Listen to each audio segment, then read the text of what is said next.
Hello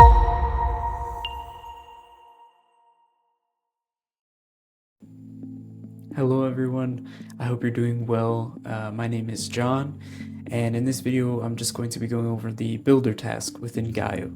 It's probably one of the most important tasks we have in Gaio, and it's probably the one you're going to be using the most. So, it has a lot of the basic functions you would be doing in SQL and things like that. Makes them a little bit easier to use if you're not so familiar with coding using SQL. But if you are, then I'm sure you'll recognize a lot of the stuff we have going on there. So first off, to access the builder task, you'll just want to highlight any table that you might want to aggregate fields from, or create a calculation, or do a join, something like that. You can just right click and you'll see the builder option here.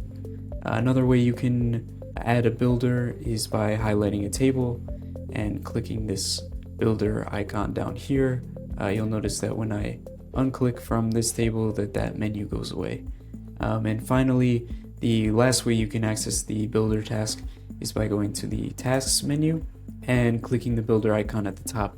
Now, just so you know, in order for this to work, you also have to have a table highlighted like here.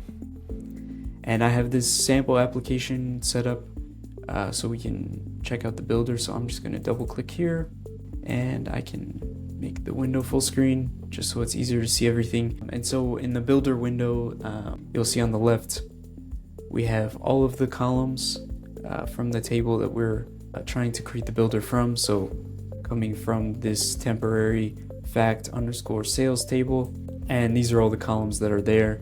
You can drag them in.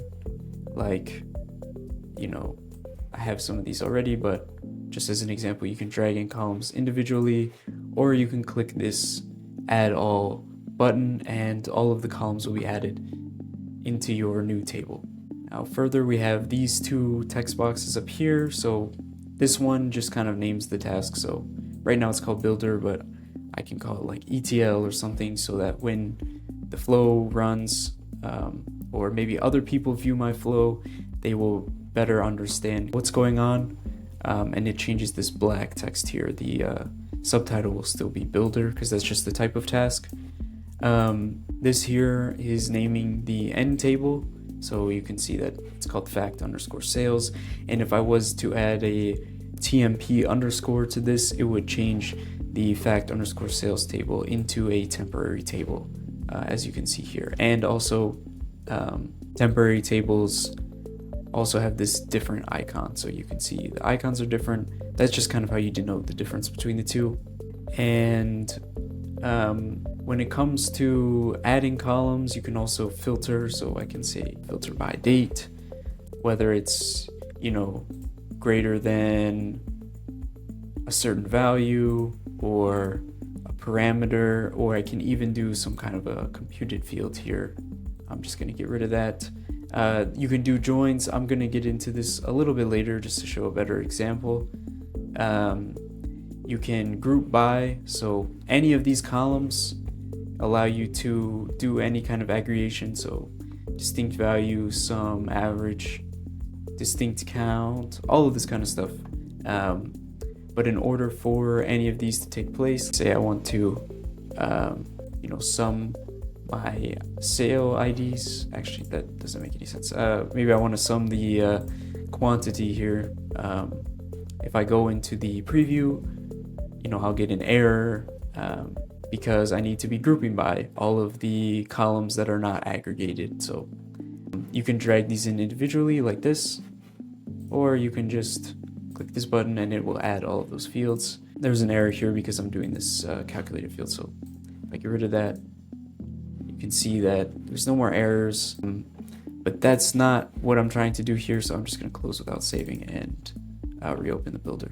So you can, again, you can group by, filter after grouping, and finally you can order. So say I want order by date descending, for example, limit by a certain number of rows and things like that. So a cool thing we also have here is the computed fields. So if you're familiar with SQL, you can see that when I open the SQL view, this column here, total price, has this text here. So this just kind of lets you know that this is the syntax for when you want to create a calculated field.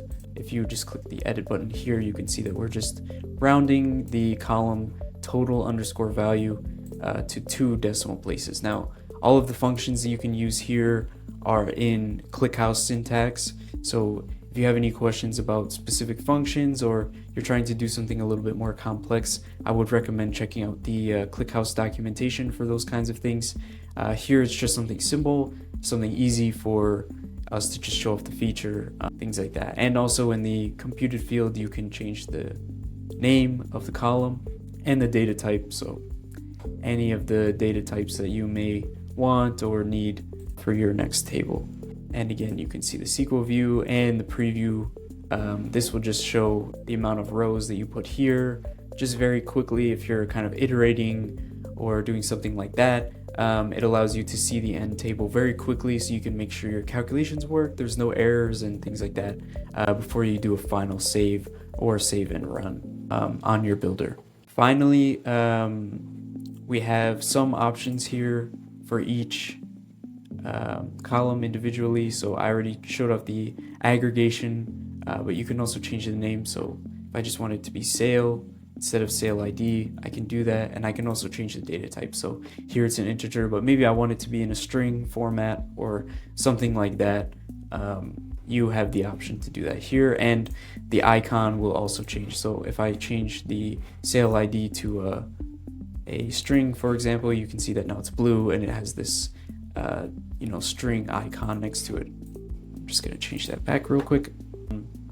And further, we have more advanced options. So I think the most important one here is incremental mode. So the way that our builders run is every time they run, they are recreating the table. So if you want something that just only adds rows, maybe you have something where it pulls sales by day and you just want to create an end fact table with all of those sales and all of that information, you can choose this incremental mode. And also when that's clicked, it will change the icon of the builder itself. So let me just save that so you can see. Now it has this little plus here. So this plus will denote any builder that's incremental versus builders that are just normal. I'm going to switch this off real quick. And yeah, so that covers most of the basic features. I'm going to open another example just so you can see the join features as well. So let me see, is forecast demand? Yep.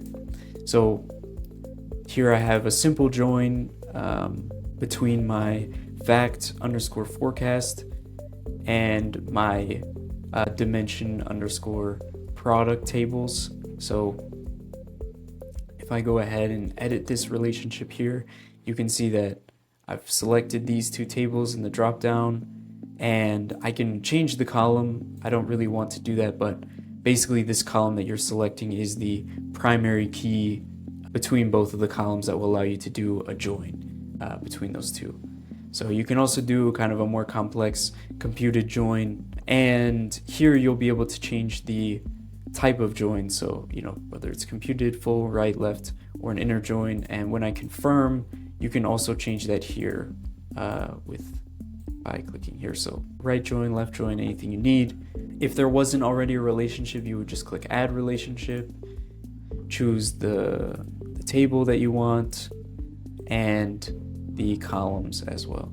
Finally, there are some other properties to the builder. So one important one is the alter table. So say, in rebuilding my process, I changed the fact underscore forecast table to a different name, or maybe now it's a temporary table, something like that. You'll need to click this alter table button, and then you'll find the table you want to replace it with. So maybe I have my temporary sales. I guess this doesn't have the same columns, but in a hypothetical situation, you would want the table you're replacing it with to have the same columns, or at least the columns that are mentioned in the builder task itself. And so when you run that it will just replace the table here that is associated with the builder task to the new table that you would like to use.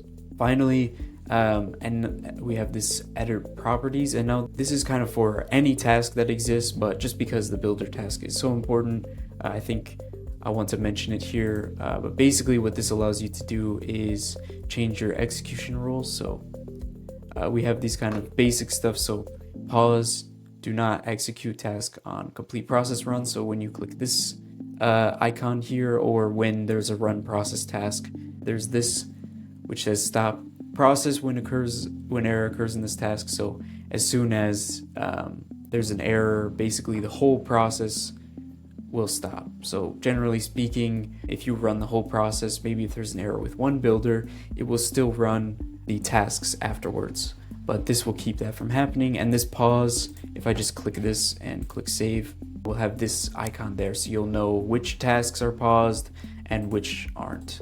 And finally, we have conditional rules. So maybe you only want to execute a task at nighttime, or you'll only want to execute a task when you've imported rows or something like that. You can create a condition using parameters for executing certain builders. Obviously this goes for any task, but here specifically with the builder.